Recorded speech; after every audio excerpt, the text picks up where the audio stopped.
కర్కాటక రాశి వారికి 2026 సంవత్సరం ఏ రకంగా ఉండబోతోందో తెలుసుకుందాం. మరి 2026 కర్కాటకం వాళ్ళకి ఒక రకంగా ఇక్కడ మీకు ఫస్ట్ క్వార్టర్ కనుక చూసుకున్నట్లయితే జనవరి టు మార్చ్ కొంచెం స్లోగా ఉంటుంది, కొంచెం ఇమోషనల్ మంత్స్ ఇవి. ఎందుకంటే శనీశ్వరుడు ఆయన మాత్రం భాగ్యస్థానాన్ని చూస్తున్నారు, గురువు కూడా బాగానే ఉన్నారు. కాకపోతే రాహు యొక్క పరిస్థితి కానివ్వండి, లేకపోతే కేతు యొక్క ప్లేస్మెంట్ కానివ్వండి, కాస్త టర్బులెంట్గా ఉండడానికి అవకాశాలు ఉంటూ ఉంటాయి. ఇమోషనల్ ఇన్స్టెబిలిటీ కనుక మీరు కనుక ఫేస్ చేస్తున్నట్లయితే ఓం నమ శివాయ జపం చేయండి 108 సార్లు ప్రతిరోజు. First quarter very very important. Quarter 2 very good effects, చాలా చాలా బాగుంటుంది. ఉల్లాసంగా ఉంటారు, చక్కగా ఎంతూజియాస్టిక్గా ఉంటారు, అనుకున్న పనులు కంప్లీట్ అవుతాయి, శుభంగా ఉంటుంది, మంచి ఎఫర్ట్స్ పెట్టగలుగుతారు, ప్యాషన్తో ముందుకెళ్తారు. Quarter 3 and quarter 4 good results. మీరు ఫస్ట్ క్వార్టర్ సెకండ్ క్వార్టర్ పెట్టిన ఎఫర్ట్ అంతా కూడా మీరు అంటే ఓన్లీ ఉద్యోగం చేసే వాళ్ళకే కాదండి, అందరికీ కూడా. ఇప్పుడు మనం ఇంట్లో చేసుకునే పనులు కూడా ఈ సంవత్సరం ఇది చేద్దామని అనుకుంటాం, జనవరి నుంచి డిసెంబర్ దాకా వెళ్ళిపోతాం, మళ్ళీ న్యూ ఇయర్కి కేకులు కోసుకుంటాం. సో కాబట్టి ఎవరిదైనా పనే.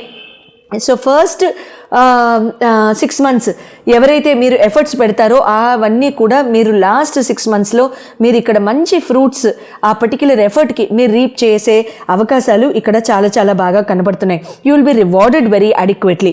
చాలా చాలా బాగుంటుంది. ఇక్కడ కర్కాటక రాశి వాళ్ళు రుద్రాక్ష మాల కొనుక్కోండి, ఈ సంవత్సరం కొనుక్కుని ఆ రుద్రాక్ష మాల మీదనే ఓం నమ శివాయ జపం చేయడానికి ట్రై చేయండి, శుభంగా ఉంటుంది. సోమవారం శివాలయానికి వెళ్ళి ఈశ్వరుడికి పచ్చి గోపాలతో వాటిల్లో నల్ల నువ్వులు కలిపి అభిషేకం చేయండి. ఎక్కువ వేయాల్సిన అవసరం లేదండి, కాస్త ఇంత మోతాదు తీసుకుని అందులో కొంచెం ఒక 2-3 నలకల్లంత గింజలు వేసేసి చేసిన 1 స్పూన్ వేసినా చాలు. ఎందుకంటే తర్వాత మనం చేసిన దానికి వెనకాతల వాళ్ళందరూ కూడా క్లీన్ చేసేవాళ్ళు ఇబ్బంది పడ్డాం. తర్వాత పాలు కూడా అక్కడ ఎక్కువ క్వాంటిటీలో కాదు, అభిషేకానికి మీరు ఒక 2 స్పూన్స్ 3 స్పూన్స్ వాడి ఆ తర్వాత నిజంగా అవసరం ఉన్న వాళ్ళకి కనుక ఆ పాలు కనుక ఇస్తే ఆ ఈశ్వరుడే సంతోషపడతాడు. అవునా? సంతోషం, శుభం పోయాది. 2026లో లక్కీ రాశులు ఏమో తెలుసుకుందామా? మరి 5 రాశుల వారికి మాత్రం 2026 అద్భుతంగా ఉండబోతోంది. పట్టిందల్లా బంగారమే, ఏది చేసినా సరే చాలా శుభంగా ఉండబోతోంది. There'll be a good learning, there'll be good financial prosperity, there'll be a lot of changes. Stability పరంగా కూడా చాలా చాలా బాగుంటుంది. ఆ 5 రాశులు ఏవిటో తెలుసుకుందాం. మరి మొట్టమొదటిగా వృషభ రాశి వారికి ఏ రకంగా ఈ 2026 అదృష్టాన్ని తెచ్చిపెట్టబోతోంది అనేది తెలుసుకుందాం.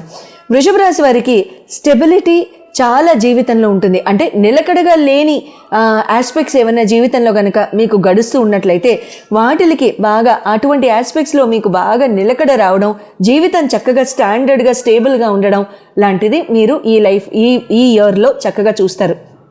తర్వాత సక్సెస్ పరంగా చాలా చాలా బాగుంటుంది, అభివృద్ధి పరంగా బాగుంటుంది. మీరు ఏది చేసినా సరే చక్కగా fruits of that particular work will be reaped by you. తర్వాత ప్రాపర్టీ మ్యాటర్స్లో కూడా చాలా చాలా బాగుంటుంది. ఫైనాన్షియల్ ఆస్పెక్ట్స్లో ముందుకు వెళ్తారు, ఇబ్బంది లేకుండా హాయిగా కొనసాగడానికి బాగుంటుంది.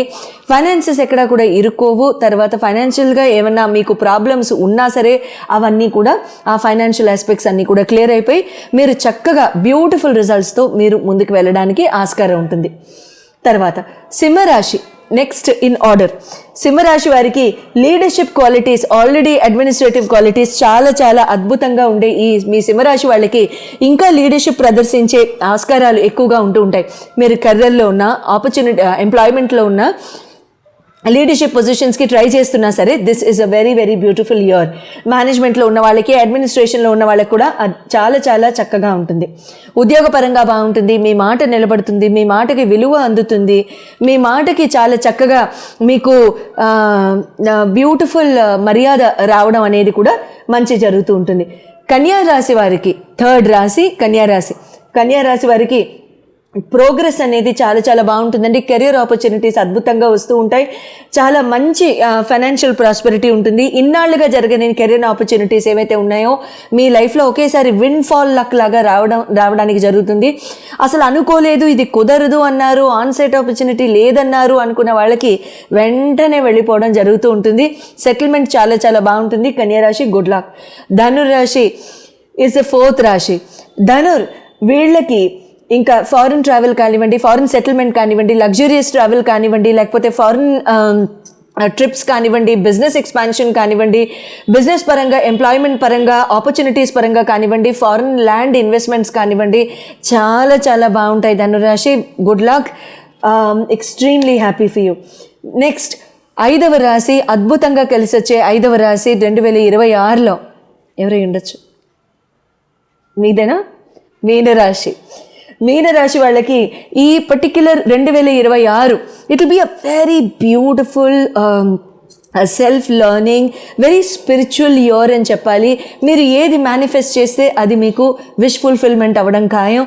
ఏది మేనిఫెస్ట్ చేస్తారో, ఏది ఆలోచిస్తారో, ఏది కోరుకుంటారో, ఏది మీ మనసు కోరుకుంటుందో, ఆలోచిస్తుందో తక్షణం మీ ఒళ్ళో వచ్చి పడ్డం ఖాయం. అయితే ఈ మేనిఫెస్టేషన్ కూడా చాలా గుడ్ ఆబ్జెక్టివ్స్తో, గుడ్ ఇనిషియేటివ్స్తో చేయండి, మంచి జరుగుతూ ఉంటుంది. Blessings will be good. Ketu భగవానుడి యొక్క బ్లెస్సింగ్స్ మీకు చాలా అందుతాయి.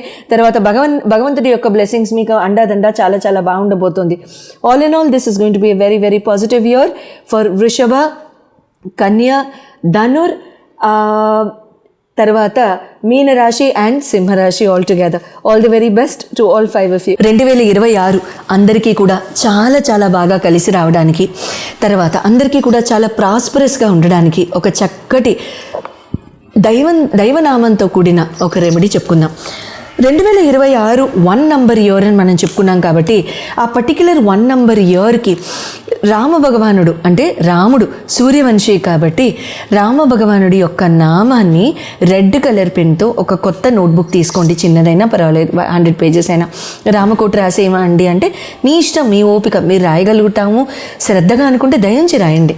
లేదు అలా కాదు, ఒక 2-3 months అయినా రాస్తాము శ్రద్ధగా అనుకున్న వాళ్ళు ఓ చిన్న 100 pages బుక్ అట్లాంటివి ఏవో దొరుకుతాయి కదా, అది వైట్ కలర్ బుక్ తీసుకుని రెడ్ కలర్ పెన్తో రామనామాన్ని రాయండి. జై శ్రీరామనో, ఓం శ్రీరామనో, జై శ్రీరామనో, జస్ట్ శ్రీరామనో, రామ అనో, మీ ఇష్టం, మీరు ఏది రాయాలనుకుంటే ఆ భగవన్నామాన్ని అట్లా రాయండి.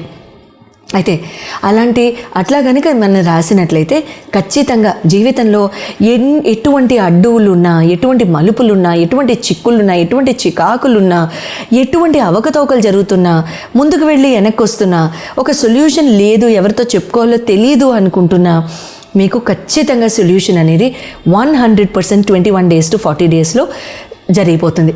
చాలామందికి లర్నింగ్ ఇంపాక్ట్ అవుతూ ఉంటుంది, ఎడ్యుకేషన్ ఆగిపోతూ ఉంటుంది, బ్రేకులతో ముందుకు వెళ్తూ ఉంటుంది. లర్నింగ్ అనేది కంప్లీట్గా ఇంపాక్ట్ అవ్వడం కనబడుతూ ఉంటుంది. ఆ లర్నింగ్ ఒక్కొక్కసారి మీరు శ్రద్ధ పెట్టి చదువుతున్నా, ఫోకస్ పెట్టి చదువుతున్నా, ముందుకు వెళ్దాం అనుకుంటున్నా, అది ఒక పట్టాన సాగదు, లేకపోతే ఆ డిగ్రీలు ఒక పట్టాన రావు, సంవత్సరాలు గడిచిపోతూ ఉంటాయి, ఆ చదువు అట్లా సాగుతూనే ఉంటుంది. ఎటువంటి పరిస్థితుల్లో లర్నింగ్ కానివ్వండి, జీవితంలో అభివృద్ధి కానివ్వండి, చూడండి లర్నింగ్ అంటే it is not only degrees, అంతే కదా. ఒక డిగ్రీ ఉంది అని అనుకుంటే దాన్ని లర్నింగ్ అని అనలేం, దాన్ని ఎడ్యుకేషన్ అని అనలేం. మానసికంగా ఎదగడం, బుద్ధి బలంతో ఎదగడం, మనసు రీత్యా ఎదగడం, మనిషి రీత్యా ఎదగడం కూడా ఎదగడమే. అందరూ పుస్తకం పెన్ను పట్టుకోవాలని లేదు కదా. ఇప్పుడు మన పెద్దవాళ్ళు ఉన్నారు, చాలా చాలా పెద్దవాళ్ళు ఉన్నారు, సగం మంది చదువుకొని ఉండొచ్చు, సగం మంది చదవలేకపోయి ఉండొచ్చు. వాళ్ళ పరిస్థితుల రీత్యానో, వాళ్ళకి అవసరం లేకనో, వాళ్ళ జీవనాధారం వేరే అయ్యుండో, ఏదో ఒకటి for some genuine reason, let us believe that. అటువంటప్పుడు వాళ్ళకి విద్య లేదు అని మనం ఎలా అనేస్తాం? ఏదో ఒక బుద్ధి బలం ఉన్నప్పుడు, ఏదో ఒక బుద్ధి సంస్కారంగా ఉన్నప్పుడు, సంస్కారవంతులై ఉన్నప్పుడు అదే బుద్ధి బలం, అదే విద్య, అంతే కదా. అంతేగాని మ్యాథ్స్, సైన్స్, సోషలే విద్య అని అనలేం కదా. సో కాబట్టి ఇక్కడ ఎటువంటి లర్నింగ్ అయినా మన జీవితాల్లో లేదు అనుకున్నప్పుడు వంట నేర్చుకుంటాం, ఒక ఆర్ట్ నేర్చుకుంటాం, ఒక హాబీ నేర్చుకుంటాం, అది విద్య కదా, అది కళ కాదా? అన్నీ విద్యలే. మాట్లాడడం నేర్చుకోవడం కూడా విద్యే, అవతల వాళ్ళ మనసుని హర్ట్ చేయకుండా ఉండడం కూడా విద్యే, అన్నీ విద్యలే. సో ఇటువంటి విద్యలు ఏవైనా సరే మనకి గనక మధ్యలో ఆగిపోతున్నాయి, మనకి ముందు వెళ్ళలేకపోతున్నాం అనుకున్నప్పుడు మీ జన్మ కుండల్లో చంద్రుడు ఏ ప్లానెట్ చేత పీడింపబడుతున్నాడు అనేది తెలుసుకోవడం చాలా చాలా ఇంపార్టెంట్. ఎందుకంటే చంద్ర భగవానుడి యొక్క ఆస్పెక్ట్ కానివ్వండి, చంద్రుడి మీద ఆస్పెక్ట్ ఉన్న ప్లానెట్ కానివ్వండి, they will play a major role in this particular regard. అటువంటప్పుడు మాత్రమే జీవితంలో up and down roller coaster or otherwise in terms of ఒక చిన్న మూవ్మెంట్లో వెళ్తూ ఉంటుంది లైఫ్. సో చంద్రుడు ఈయన్ని ఇంపాక్ట్ చేసే ప్లానెట్, చంద్రుడు ఆస్పెక్ట్ చేసే ప్లానెట్, ఈ రెండింటిని గనక శ్రద్ధగా చూసుకున్నట్లయితే అటువంటప్పుడు ఆ ప్లానెట్కి సంబంధించిన రెమెడీస్ చేసుకోవడం, ఆ ప్లానెట్కి సంబంధించిన డొనేషన్స్ ఒకవేళ అవసరం ఉంటే నేను చెప్పడం జరుగుతుంది. కాబట్టి ఒకవేళ కనుక నెక్స్ట్ టైం మీరు కాల్ చేసి తీసుకుంటున్నప్పుడు ఈ మానసిక ధైర్యం లేకపోవడం, ఇమోషనల్గా ఉత్తేజం లేకపోవడం, యాంగ్జైటీ, స్ట్రెస్, డిప్రెషన్, మందులు మింగడం, స్లీప్ టాబ్లెట్స్ మింగడం, ఇలాంటివి ఏవైనా సరే, ఊరికినే కన్నీళ్ళు రావడం, ఇలాంటివి ఏం జరుగుతున్నా సరే, this is one of the major reasons and the only reason. So next time మీరు కాల్ చేసినప్పుడు ఈ ప్రశ్న నేను ఆటోమేటిక్గా చెప్పుండకపోతే దయించి just please question me and I will clear it out. Thank you so much and all the very best.